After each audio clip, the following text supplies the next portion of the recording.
Fala galera do ProEnem, eu sou o Thiago Feitosa, professor de Geografia e Atualidades.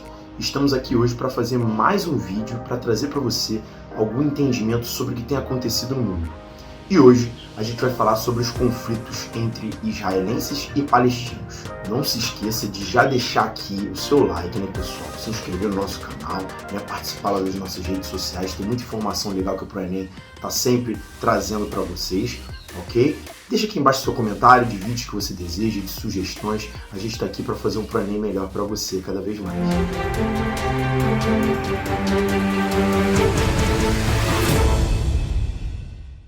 Galera, é muito importante entender que no ano de 2021 existiram conflitos no mês de maio bastante contundentes acerca de palestinos e israelenses. Esse processo, que é um processo que é muito antigo, né pessoal, ele sempre suscita dúvidas, porque a gente fica sempre ponderando sobre os direitos específicos de cada um dos povos em relação à terra, quem realmente tem razão ou não. O fato que a gente precisa, antes de mais nada, é nos despir dos preconceitos e entender que existem nos dois lados motivações históricas e existem nos dois lados erros, equívocos, excessos que foram cometidos. Contudo, é fundamental perceber que existem forças excessivamente utilizadas nesses conflitos que acabam matando dezenas, às vezes centenas de inocentes. E é o que temos observado mais uma vez dentro desses conflitos. A discussão atual ela passa em torno de um bairro que fica em Jerusalém Oriental, uma faixa que originalmente foi destinada à população árabe, população islâmica, e ali o bairro de Sheikh Jarrah, existe uma contenda judicial acerca da desapropriação de casas onde hoje vivem pessoas palestinas e que é uma área reclamada por grupos empresariais israelenses. A justiça acabou dando ganho de causa para os grupos israelenses, o que gerou muita revolta na população palestina, que passou a ser desapropriada das suas próprias casas, incitando ali toda uma repercussão que levou a conflitos de ordem populacional, manifestações e, posteriormente, a guerra. O que a gente precisa entender, antes de mais nada, pessoal, é que a relação territorial ali é muito complicada. Toda aquela região, inicialmente, que é cercada pelo Líbano, mais ao norte, pela Síria, um pouquinho mais a nordeste, pela Jordânia, um pouco mais a leste, e ao Egito, ao sul, tendo ao oeste o Mar Mediterrâneo, essa região, geograficamente falando, ela sempre foi conhecida como Palestina. E até o século III d.C., quem vivia na Palestina era o povo hebreu, de religiosidade judaica. Então, etnicamente, o povo hebreu exercia o judaísmo e vivia naquela região conhecida como Palestina, onde você tinha vários territórios, como a Galileia, a Judéia, a Hebreia, passagens que inclusive você encontra na Bíblia, que os cristãos utilizam, que tem no Velho Testamento trechos importantes, grande parte dos textos de escritos israelenses judaicos muito essenciais, como o Talmud e o Torá. Então, parte da nossa religiosidade cristã ocidental, bíblica, digamos assim, ela tem uma construção que se baseia em escritos judaicos, no chamado Velho Testamento. Isso é algo importante frisar. A partir do século III d.C., o povo judeu que vivia ali na região da Palestina foi expulso por desavenças com o Império Romano e eles acabaram realizando o que chamamos de diáspora. A diáspora foi essa grande expansão dos judeus pelo mundo, que passaram a ser chamados de apátridas porque não tinham mais uma pátria onde viver. E passaram a viver em vários lugares da Ásia, da Europa, das Américas, não mais vivendo na região conhecida como Palestina, que era o seu território original. Quem vai passar a viver na Palestina posteriormente é o povo árabe, mas não porque eles expulsaram os judeus, e sim porque, a partir de expansionismos territoriais de impérios à época, a partir do século IV d.C., esse povo árabe acabou ocupando ali a região. Então a Palestina nada mais era do que um grande corredor de passagem de vivência das pessoas, que conectava o norte da África, onde existe um grande predomínio de população árabe islâmica, indo até a região que hoje conhecemos como Oriente Médio, no entorno ali do Golfo Pérsico, que é o que nós conhecemos como grande território árabe islâmico no mundo. Então a Palestina ficou sendo apenas mais um território dentro dessa grande faixa territorial composta por árabes islâmicos. Até o século XIX d.C., os árabes eles preponderaram na região. né, exercendo o islamismo, tendo ali sua religiosidade, a sua cultura. E no século XIX, judeus que estavam espalhados em outros lugares do mundo tiveram interesse em comprar terras novamente na região da Palestina. Entenda, esse processo se deu através de compra, através de uso de dinheiro para uma transação comercial, portanto constituindo uma propriedade privada. Esse movimento de retomada dos judeus à religião da Palestina, a gente chama de sionismo, ok? Então os sionistas são aqueles que desejavam voltar para o Monte Sião, que é o monte que fica próximo a Jerusalém. Jerusalém tem uma questão especial a ser observada. É uma capital da fé importantíssima para judeus, para cristãos e para islâmicos. Os judeus têm ali todo um sítio arqueológico fundamental devido ao fato da Palestina ter sido seu berço histórico original, né? Sobretudo ali onde temos o Muro das Lamentações, que teria sido um dos pilares do antigo templo do rei Salomão.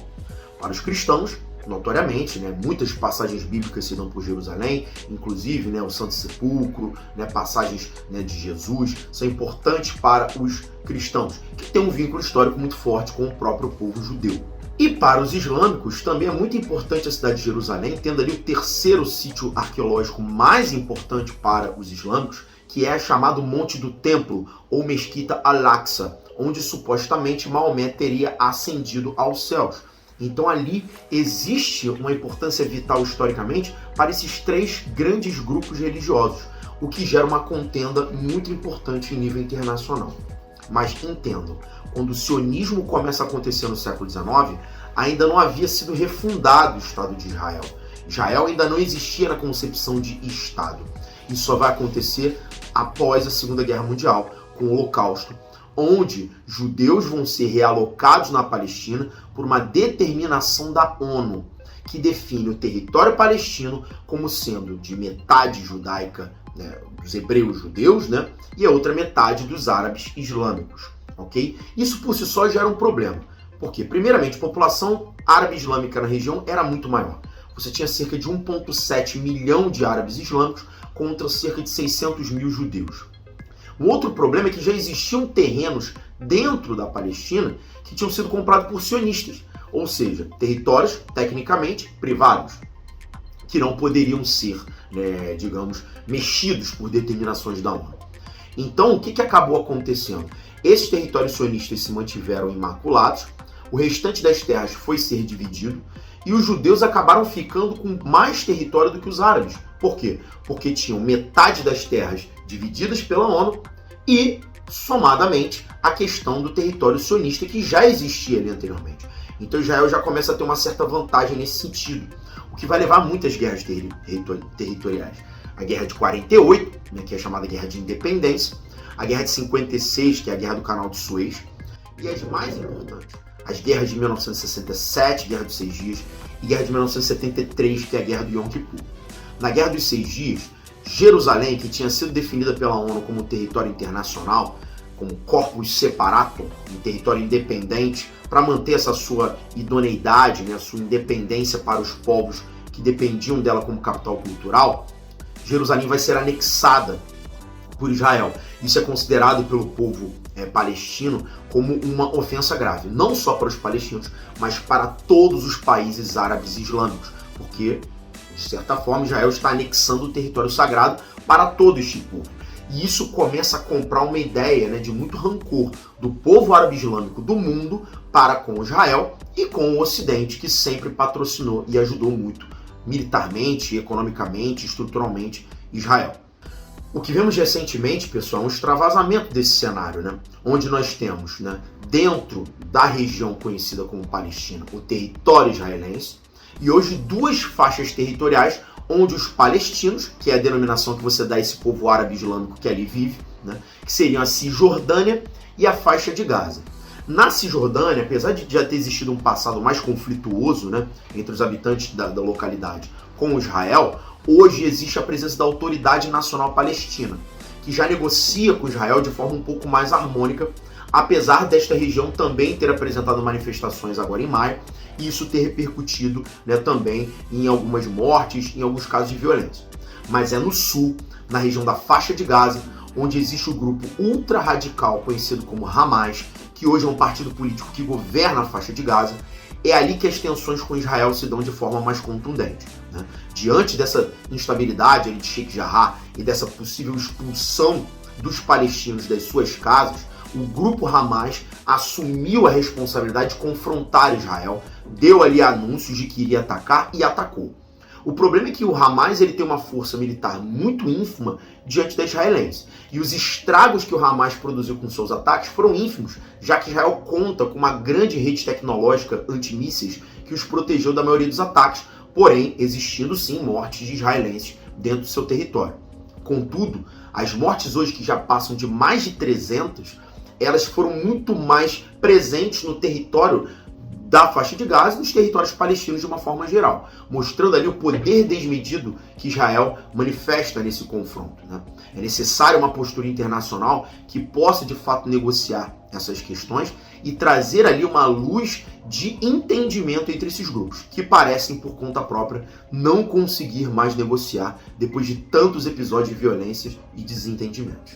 Esse é um assunto muito vasto, pessoal. A gente tentou aqui num vídeo de pouco mais de 10 minutos explicar alguma coisa para você entender a base fundamental desses processos, mas deixa aqui embaixo se você quer continuações, se você quer entendimentos mais específicos sobre alguns casos, né, desse assunto, dessa temática ou de outras. A gente está aqui para ouvir e para fazer por você. Não se esquece, curte esse vídeo, se inscreve no nosso canal, compartilhe e chama a galera para assistir o ProEnem, beleza? Um beijão, galera, até a próxima.